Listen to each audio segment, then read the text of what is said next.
Hey guys, so today we are going to be discussing a few recent developments that are pretty exciting, at least for me, within the Dragon Ball Super manga. And I don't know if have I ever done a video talking about the manga? I might not have. If I did, it was only like once. But before we get into this discussion, this video will contain major, massive, immense spoilers on the Dragon Ball Super manga, as well as Dragon Ball Super Superhero. So if you haven't read the manga, and or you haven't seen Superhero and you don't want to get spoiled on either of those things, you know, just keep that in mind as you watch the video here. So this is, you know, just sort of the placeholder screen that I have here before I mentioned the spoiler alert. But basically what we're going to get into here is the ending of the Granola arc, which the Granola arc has now officially ended, supposedly. And we do have some leaks as well, because actually, as the time of me recording this video, we don't have the official chapter released yet. I believe I think this is Dragon Ball Super Chapter 87. I think that's the number. Anyway, it's the last chapter of the Granola arc. So what's going to be happening, according to the leaks, is the manga will be going on hiatus just for 1 month, because they're going to be preparing and making sure that the I guess everything's in order for the next arc to begin, which will be in October. So that's when whatever the name, we don't even know what the name of the next arc is going to be, but this is the official end of the Granola arc. And they actually ended the Granola arc in a way that almost no other Dragon Ball arc has ever ended, which is basically on a cliffhanger. We typically in Dragon Ball don't see the endings of arcs or sagas ending on a cliffhanger. It's usually pretty buttoned up. You know, with either something very conclusive happening or they just defeat the enemy and that's it, right? And then everything's happy, everyone's good, like that's it. But in this one, we had a pretty interesting development here, so I'm just gonna go through the panels. So basically what happens is Frieza shows up on the battlefield. And I'm just, by the way, this video is not gonna just solely be on this, but I'm gonna be talking about some more broad themes as well as we get into this. But Frieza shows up. Frieza was a character that was very, very, I guess, intensely referenced throughout this entire arc. Like, they talked about him almost every single chapter, I want to say. But obviously, Gas is still alive. Gas actually, I guess, I don't want to call it a death beam, but he blasts Monaito, I believe that's the name of the Namekian character. Monaito, he blasts him, and they think he's going to die. And then Goku and Vegeta and Granola turn around and it's Gas still alive. So yeah, the greatest villain of all time. So he's still alive. He's obviously very old at this point just because of how cut short his lifespan has been thanks to the Dragon Ball Wish. And then out of nowhere, Frieza shows up and pretty much just one-shots Gas. He just incinerates him. And this is basically the panel or the panels showing Gas dying and literally just a skeleton at this point. So he's taken out. The next panel or the next page over here, we have Frieza literally stepping on his skull and killing him. And you know, the interesting thing about this as well is you can say whatever you want about the writing of the Dragon Ball Super manga. I am definitely in the camp of the art speaking for itself, right? This whole page does not have any dialogue. And I would say that this is probably one of the most effective pages in the entire Dragon Ball Super manga, in terms of, you know, depicting what's actually going on. And there's no words, there's no dialogue, whatsoever, and it doesn't need the dialogue. I would argue that all the pages I'm about to show you, you could completely get rid of the dialogue, and I think the manga is still able to convey the message that it wants to without the characters directly stating what their intentions are, what they want to do. And in my opinion, that makes for a good story. That makes for a very easy to follow and understandable story. That's sort of like, I guess, the way that I would judge a good story right away is if you remove all the dialogue and just focus on the images, can you understand what's going on? Like, do you get a general picture and a general understanding of what's going on in the story and how the story is progressing? If the answer is yes, then that to me is a good story.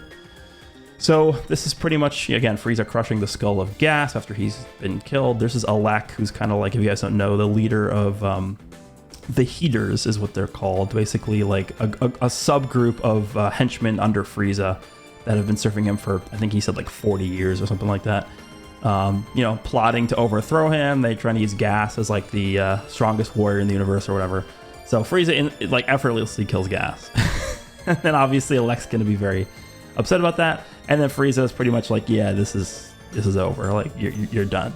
And then he pretty much just he basically calls Alec the weakest out of the heaters, which he is, I guess.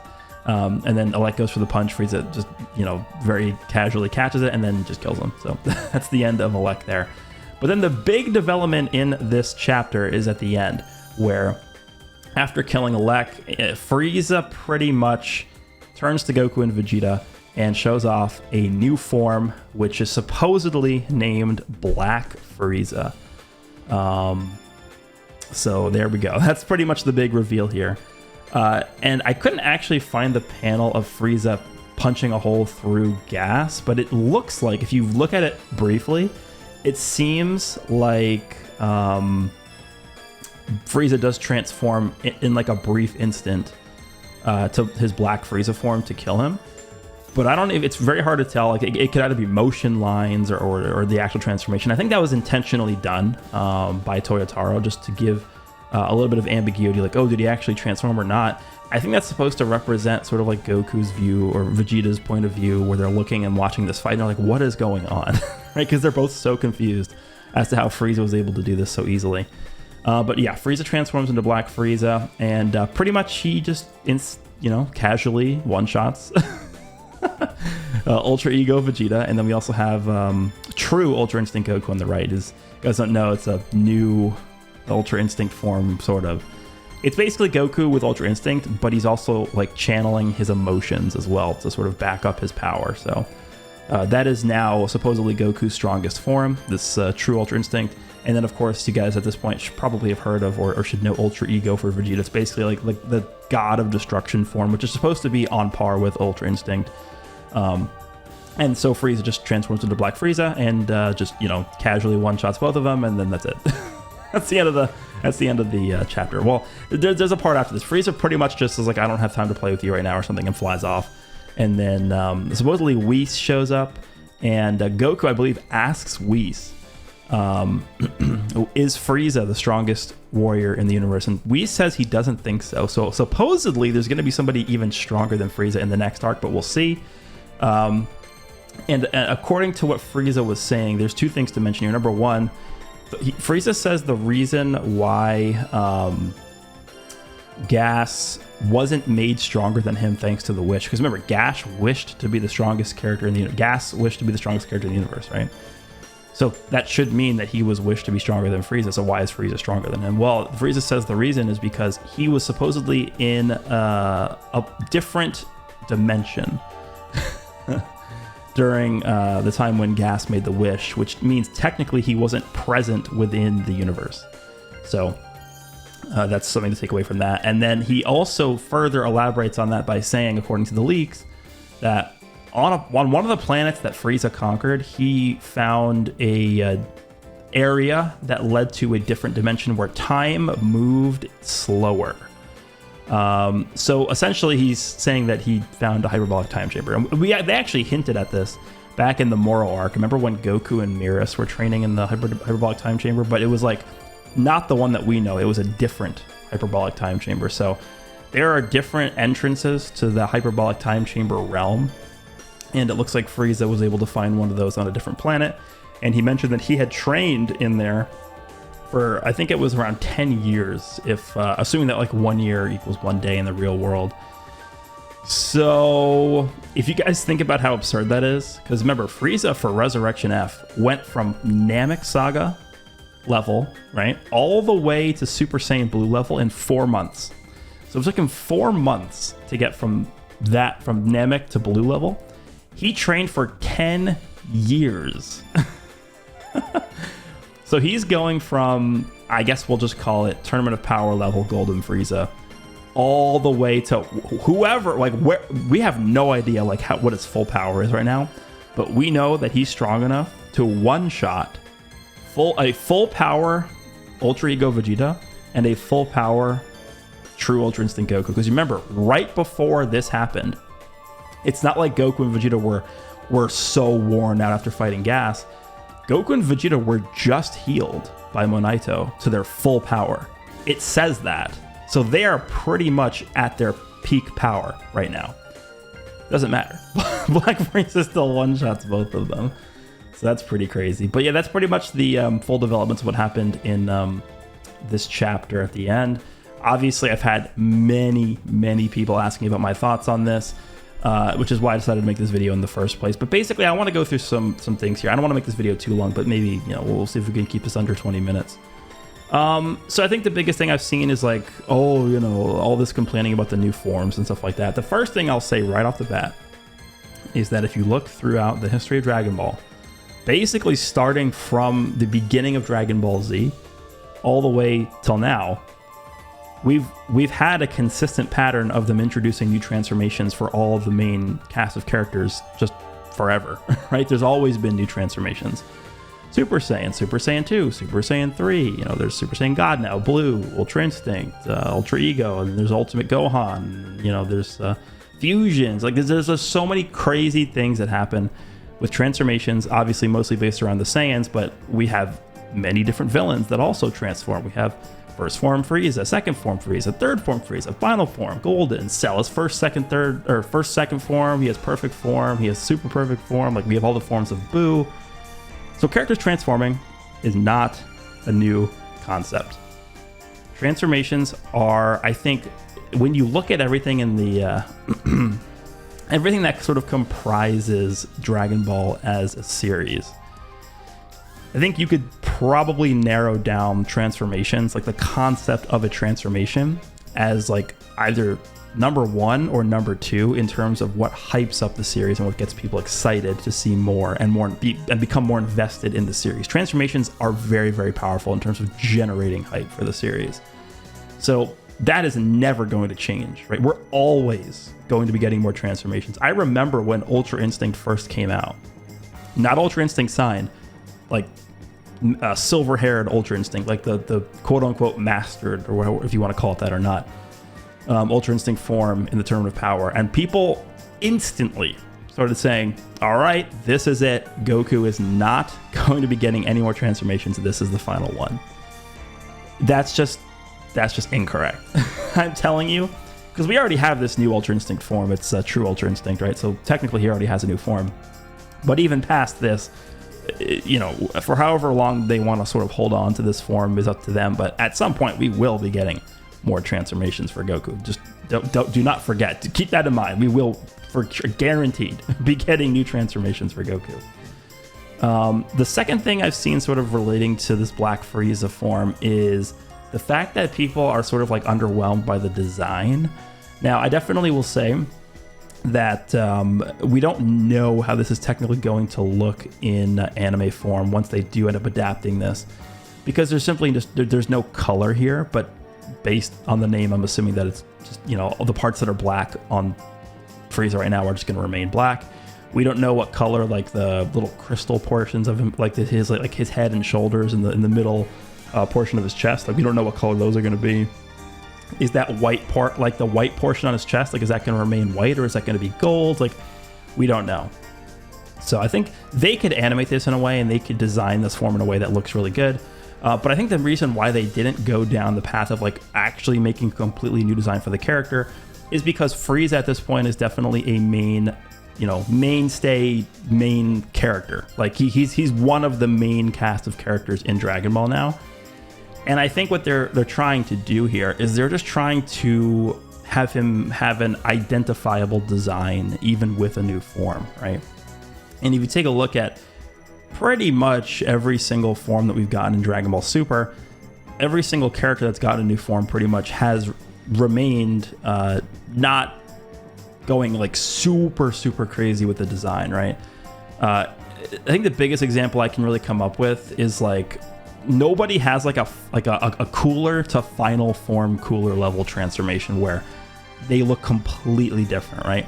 Frieza, final form Frieza is like the design that people are familiar with, right? So I think in order to keep Frieza as identifiable as possible, they're going to keep Frieza's new forms as close as possible in terms of like geometric design, but obviously the color scheme is going to be different. Goku has Super Saiyan God, Super Saiyan Blue, Ultra Instinct. Like they're all the same like model. They're just different colors, pretty much, right? So I think that's the thought process behind them doing this. Now, obviously, with Dragon Ball Super Superhero, things got a little bit different. I think when you take a look at like Beast Gohan and Orange Piccolo, those are probably the most different in terms of like appearances for transformations that we have based on the original characters, right? Gohan's hair becomes just ridiculously long, and then Piccolo gets bigger and then sort of like has a different shape for his face, and it's obviously orange, but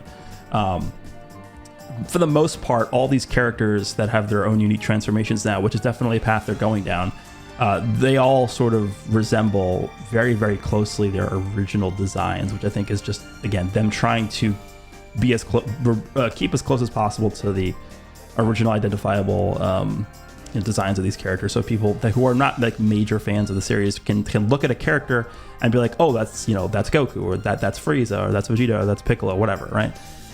So that's their goal, I think, here.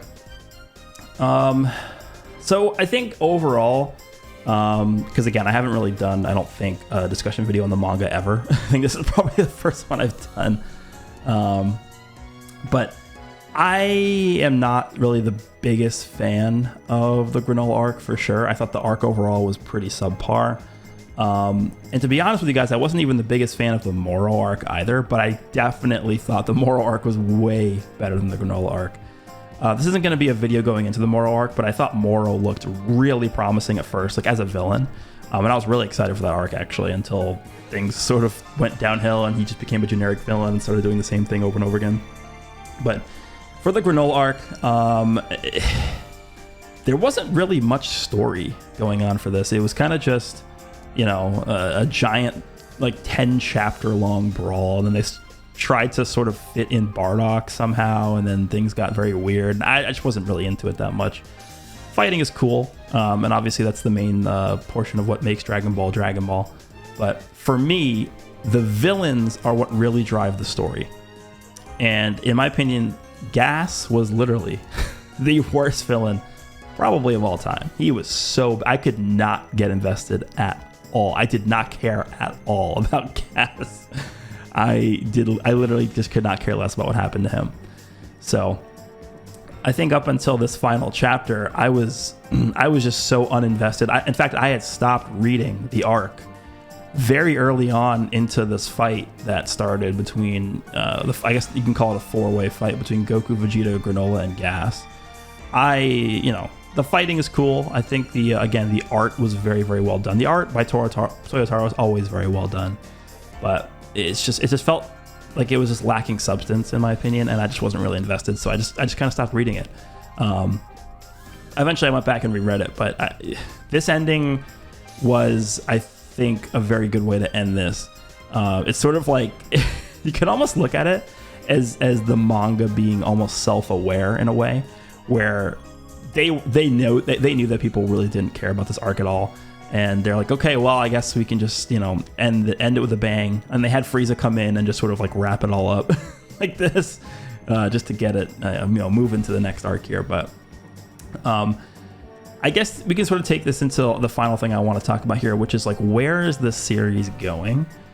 Because again, they did announce that the next arc is coming out in October. We're all hoping at some point, hopefully soon, the anime returns, to be a weekly anime series, not just movies. So eventually, I mean, you take a look at the Moro arc, you take a look at the Granola arc, there's so much stuff that happens in terms of like new forms, different fights, different characters, that you gotta imagine at some point all of this stuff is going to be adapted in anime form, which means that all the games can eventually get these forms and characters, which we definitely need at some point, because things are getting kind of dry here without new content to play with, right? Dragon Ball Super Superhero is obviously animated. And I guess that also leads into the point that there's some kind of disconnect, I think, between the manga and the anime, right? The anime, in terms of timeline, or the anime, quote unquote, being superhero, right? AKA superhero, obviously takes place further ahead in the timeline than these manga arcs do. The Moro arc and the Granola arc take place chronologically before the superhero arc. And in my opinion, I don't even think they really know what's going on. We did have that one comment, I believe it was from, I think it was Ioku, who was the one who said during like an interview or something, oh, we have two different, you know, continuities going on. One is the anime, one is the manga. Technically, yeah, I guess that's true, because even during like the main run of the anime, things transpired way differently in the anime than it did in the manga. You take a look at the Goku Black arc, take a look at the Universe 6x7 tournament, take a look at the Universe Survival Saga, and you compare the developments that happened in the manga versus the anime, and yeah, things definitely happen differently. So for sure, there are two different continuities, but they're not just going to ignore that the Moro and Granola arcs happened in the anime, right? This is not going to happen. They're major arcs. Like these are major events that happen. So at some point, they definitely will go back and I think animate these the Granola and Moro arcs in the anime. And obviously, chronologically, they will take place before Superhero. But I think they are definitely building up to each character, each main character, right? Sort of having their own form to use, right? I mean, you can just go down the list here. We have Broly with his full power Super Saiyan form. We have Goku with his True Ultra Instinct form. Vegeta with Ultra Ego. We have Frieza now with Black Frieza. Piccolo's Orange Piccolo. And then we have Gohan with Beast Gohan. So they all these characters, I think it's, what was that, 6 in total? All of these characters have their own original forms. And I think that is really the path they want to go down, instead of having, you know, all these characters just being Super Saiyan, right? Super Saiyan Gohan, Super Saiyan Vegeta, Super Saiyan Goku, as we did in the Cell Saga. So that I think is what they're sort of going for here. Each character is going to have like their unique techniques, their unique forms, to make each character sort of stand out a little bit more, as opposed to being just the same form for everyone. But yeah, I don't really have an issue with the Black Frieza form. Again, I think the reason they designed it that way is just to keep him as identifiable as possible. So doing sort of like a color swap is, you know, ideal in that way. If, you know, do I wish they would have maybe made him a little bit cooler in terms of like his actual design? Like, do I wish he looked a little bit different? Like, wish he had, you know, bigger shoulders, or maybe like a I don't know, 4 arms or something. I don't know, like something like that.